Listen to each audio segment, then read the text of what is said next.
What if I told you that the most profitable crops you could possibly grow aren't corn, soybeans, or wheat? Not even close. I'm talking about plants that sell for 20, 40, even hundreds of dollars per pound. Plants that most growers have never heard of.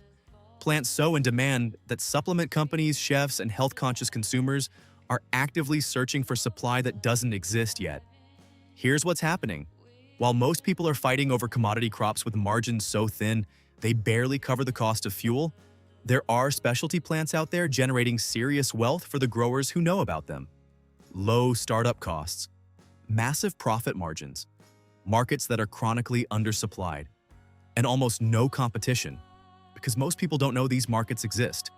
Today I'm showing you 20 of those plants, ranked from impressive to absolutely extraordinary. And by the time you reach number 1 on this list, you're going to look at your backyard, your unused land, and your local farmer's market completely differently. Stay with me for number 2, a plant so rare and labor-intensive to harvest that it sells for more per pound than silver, and you can grow it in a raised bed on your patio. And number 19 has been called the most versatile medicinal crop in North America by supplement buyers. And domestic production is so far behind demand that growers who enter the market now are locking in contracts before the first harvest. If you've ever looked at a piece of land and wondered what it could actually produce, subscribe. We post videos like this every day. Now let's get into it. Here are 20 profitable plants that will make you a millionaire, ranked from impressive to absolutely extraordinary. Number 20. Epazote, the Mexican herb almost nobody grows commercially, serving a market of millions. Mexican cuisine is one of the most consumed food categories in America. Authentic Mexican cooking uses epazote as an essential herb in beans, quesadillas, and traditional soups, with a distinctive flavor that can't be substituted and that dried versions simply don't replicate. Yet walk into any commercial herb operation, and you'll find almost nobody growing it at scale. That gap between demand and supply is where profit lives. Epazote grows easily, almost aggressively in warm climates. It requires minimal inputs. And the per-pound pricing, $12 to $25, reflects scarcity rather than any difficulty in production. Target Mexican restaurants, Latin grocery stores, and specialty food distributors. The customer already exists and already wants this, you just have to show up. Number 19 is where the supplement industry and the backyard gardener finally meet. And the numbers are extraordinary. Number 19. Ashwagandha, the adaptogen the supplement industry can't import fast enough, and one of the clearest domestic production opportunities in specialty herbs right now. The global ashwagandha market is worth hundreds of millions of dollars and growing at double digits annually. The problem? Most of it is imported from India, quality is inconsistent, and buyers are actively looking for domestic suppliers they can trust. With afferins, the active compounds in ashwagandha root degrade during long shipping and improper storage. Supplement companies and functional food brands want local, certified, traceable supply. They will pay $25 to $60 per pound for dried root that meets their standards. Ashwagandha grows well in USDA zones 6 through 9 in well-drained soil. It's harvested after the first year. 1 acre under good management can produce thousands of pounds of dried root. The market isn't waiting for someone to figure out how to grow this. The market is waiting for growers to show up. Number 18 is a plant that the craft beverage and wellness tea industry has decided it cannot live without, and most people still think of it as a weed. Number 18. Lemon balm, the stress relief herb that sells for $20 to $40 per pound, grows like it's trying to take over your garden, and has a market that keeps expanding. Melissa officinalis is the herb behind one of the fastest growing categories in wellness, sleep and stress support. Supplement companies, craft tea brands, and tincture makers all need it. Clinical research validating its anxiolytic effects has moved it from folk remedy to mainstream ingredient. And mainstream means volume. The business case is almost embarrassingly simple. Lemon balm spreads aggressively once established, can be harvested multiple times per season, and requires minimal inputs. The production cost is low, the demand is strong and still growing. The market is not just herbalists anymore. It's the person in the grocery store buying a sleep tea, the functional beverage company reformulating their product, the supplement brand launching a new stress formula. all of them need this plant. Almost nobody is growing it at commercial scale. Number 17 serves the skincare industry and the tea industry at the same time, which means two separate revenue streams from a single crop. Number 17. Calendula, the orange flower that sells for $20 to $50 per pound and has the natural skincare industry actively seeking domestic suppliers. The clean beauty movement has been one of the defining consumer trends of the last decade. And calendula, with its validated skin healing properties, its vivid color, and its long history of traditional use, sits at the center of it. Natural cosmetics companies, small batch soap makers, salve producers, and herbal medicine brands all need high-quality dried calendula flowers. The market is diverse enough that losing one customer doesn't matter. Calendula grows abundantly, produces flowers continuously through the season with consistent harvesting, and rewards quality-focused growers with premium pricing. Grow it, dry it carefully to preserve color and potency, and you have a product that sells to multiple markets. The flower that most people plant for decoration is generating real income for growers who took it seriously. Number 16 is dual purpose.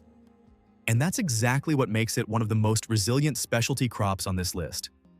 Number 16, fenugreek, valued in both the culinary and supplement markets, which means you're never dependent on a single buyer. Fenugreek seeds are essential in Indian, Middle Eastern, and Ethiopian cuisine. They're also one of the most widely used ingredients in supplements for blood sugar support and lactation support, two categories with enormous and growing demand. That dual market appeal is what makes fenugreek a smart crop. If spice demand softens, the supplement market holds. If one market tightens, the other absorbs the volume. Trigonella phonum graecum is an annual that grows relatively quickly and stores well after harvest. The per-pound pricing of $15 to $30 isn't the highest on this list, but the ease of production, the dual market, and the consistent demand make it one of the most dependable income-generating specialty crops available to small-scale growers. Number 15 is the natural sweetener revolution in plant form, and the market for it is only getting bigger. Number 15, stevia, 200 to 300 times sweeter than sugar, 0 calories, and a market that major food and beverage companies are paying premium prices to supply.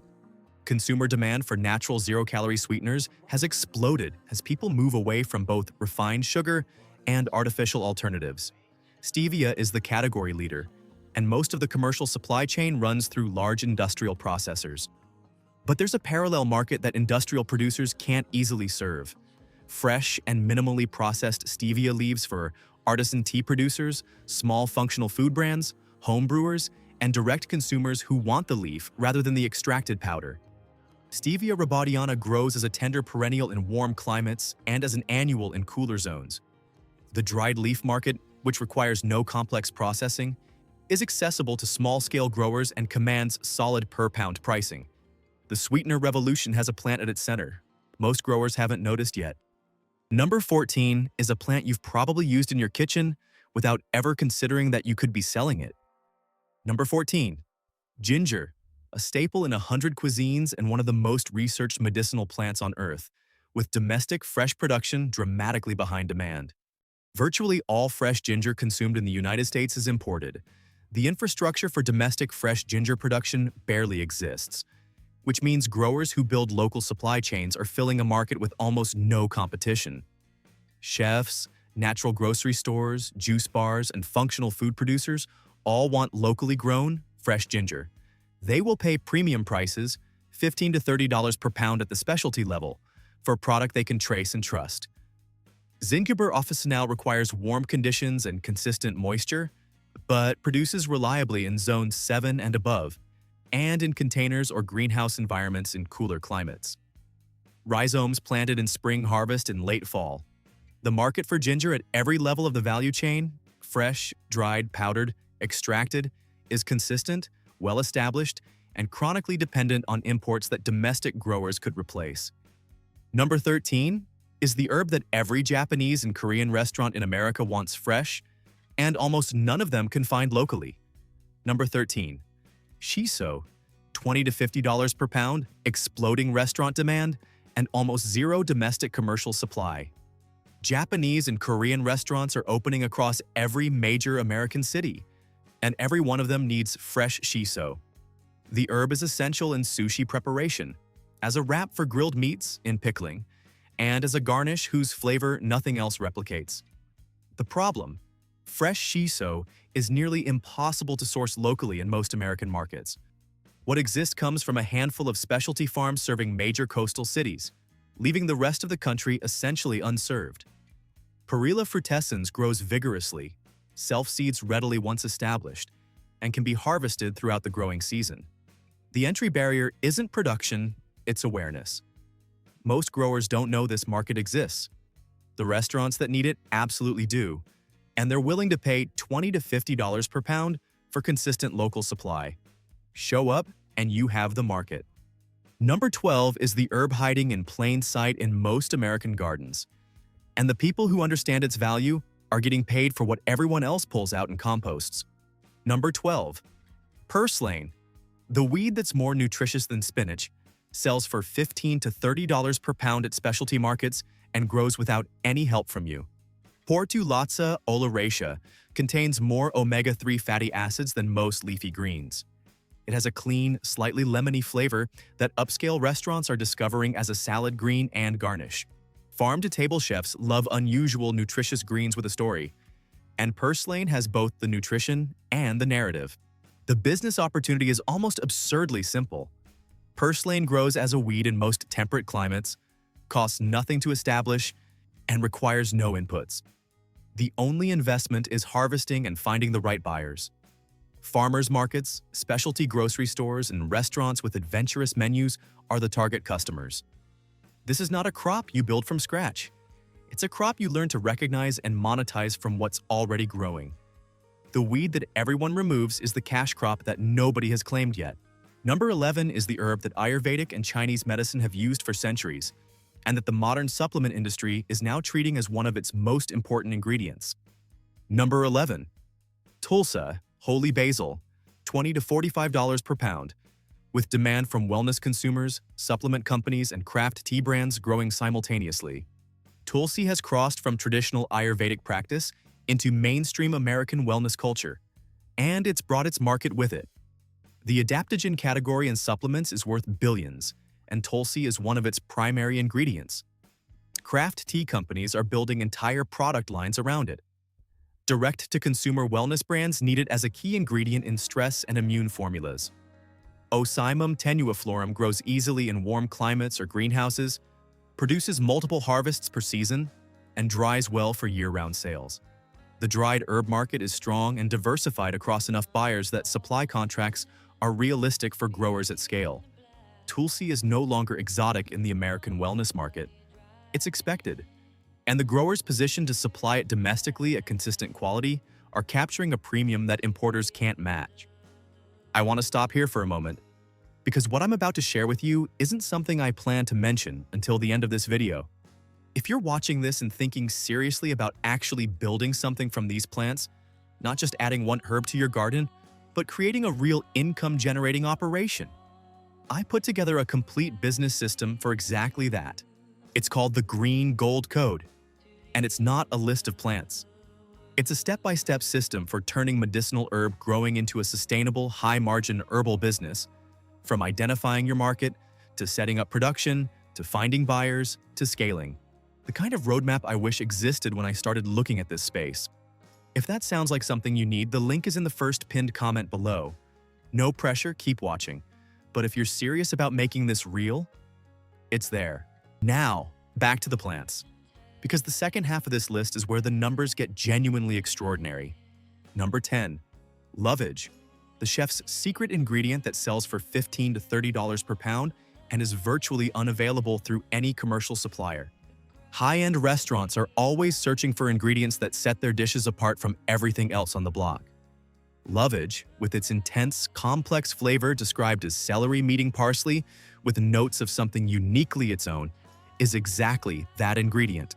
Levisticum officinale is a perennial herb that returns year after year, can be harvested multiple times per season, and once established, requires almost no maintenance.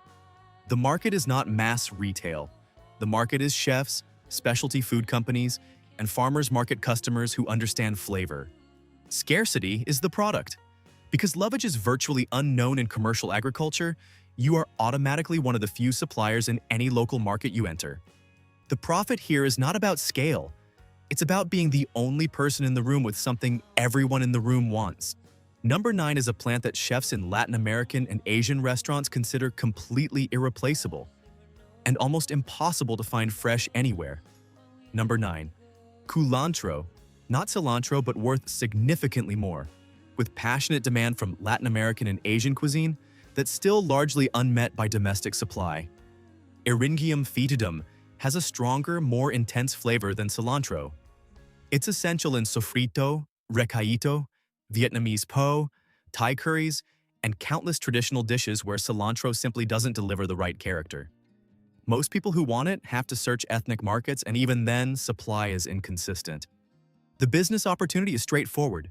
Establish demand from a specific, loyal customer base, plants that grow easily in warm climates or greenhouses, and a supply chain so underdeveloped that being the local supplier in any mid-sized American city makes you immediately valuable to every Latin American and Southeast Asian restaurant in range.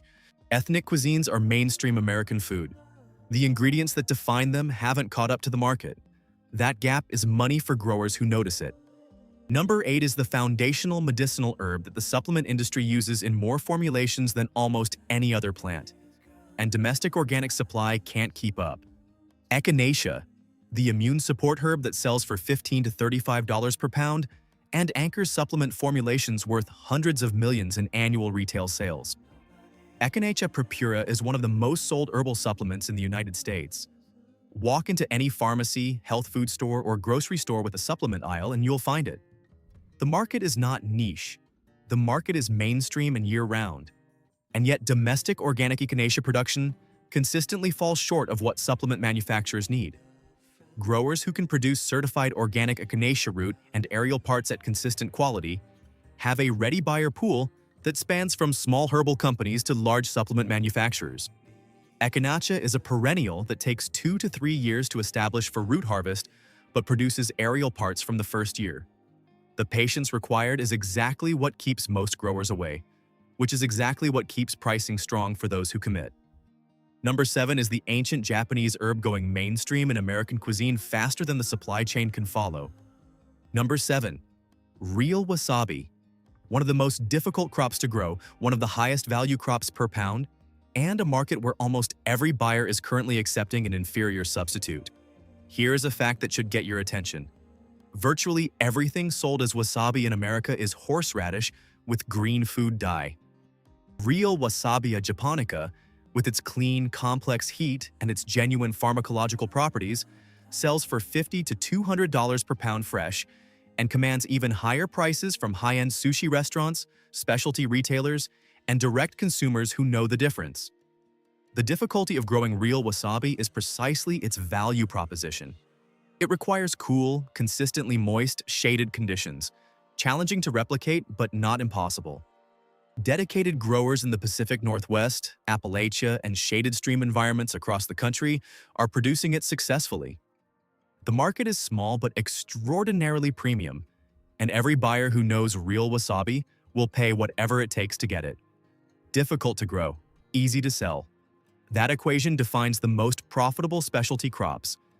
Number 6 is the herb behind a resurgence in American tea culture, and its growth rate is as impressive as its market timing. Number 6. Hyssop. The ancient medicinal herb making a genuine commercial comeback through the craft tea movement, selling for $20 to $35 per pound with almost no commercial competition. Hyssopus officinalis sits at the intersection of two powerful trends: the craft tea revival and the growing interest in herbs with documented historical and medicinal significance. Craft tea companies are specifically seeking unusual, flavorful herbs with compelling stories. Hyssop delivers on every dimension: distinctive minty, slightly bitter aromatics, a history stretching back to biblical medicine, and documented antimicrobial and expectorant properties that give wellness-oriented brands real ingredient claims to work with. It's a perennial that thrives with minimal care, flowers in midsummer for harvest, and self-seeds readily. The market is not yet crowded because most growers still think of hyssop as a garden ornamental rather than a commercial crop. That perception gap is the opportunity.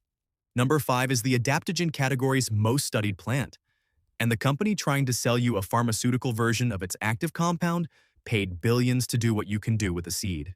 Number 5. Astragalus, the longevity herb whose active compound inspired a patented pharmaceutical product selling for thousands of dollars per month, while the plant itself sells for $20 to $40 per pound and grows in almost any temperate garden. Astragalus membranaceus is one of the most extensively researched herbs in traditional Chinese medicine. Its compound cycloastragenol, which activates telomerase and has been linked to cellular longevity in research, was isolated, patented, and sold as a supplement called TA65 at prices that put it entirely out of reach for most consumers.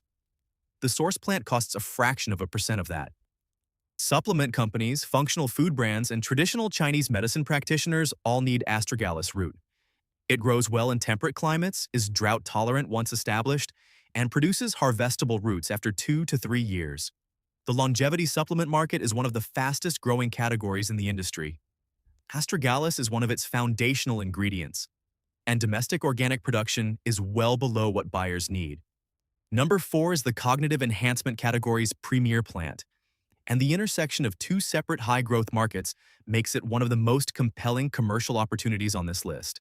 Number 4, Go-To Cola, $30 to $60 per pound, serving both the cognitive enhancement supplement market and the premium anti-aging skincare market simultaneously. Centella asiatica has been used in Ayurvedic and traditional Chinese medicine for centuries, primarily for cognitive function and wound healing. Modern research is validating those traditional uses aggressively, and the supplement industry has responded with hundreds of products in the nootropics category, featuring Go-To Cola as a primary or supporting ingredient. At the same time, premium skincare brands are using Centella asiatica extracts in anti-aging formulations with documented evidence behind them. Two separate industries, both growing, both needing the same plant.